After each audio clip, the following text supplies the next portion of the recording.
I had to do a video response to Spricket24's video wrong number because I had something similar to that happen years ago, back before caller ID. So I was never able to call and say, you know, you're calling the wrong number.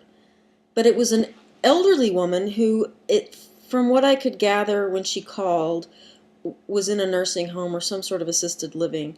And she would call demanding checks from a relative. And I think it was this male relative she was calling, and she would call him, I want my check! Give me my check! Send my check! She just would repeat it over and over again. And she'd hang up. A few weeks later, another call, send me my check! You better send me my check! I need my check! And it was basically, that was the extent of the call, was demanding her money. And every once in a while you'd hear a younger person, oh, Miss Johnson, it's time to hang up now.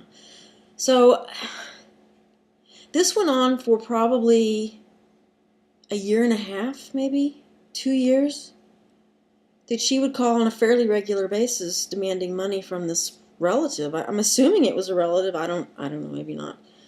And so I don't know why, for whatever reason, she never called when I was home. It was always a message, and it was always just, you know, a minute long maybe, her ranting.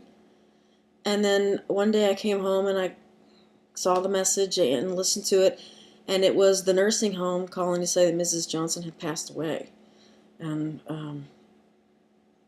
they wanted to notify the relative.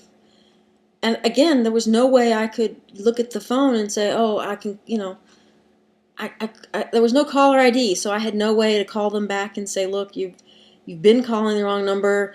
You're not notifying this relative that she's passed on. I couldn't do anything about it. It was just weird. And then, you know, I kind of missed her calling.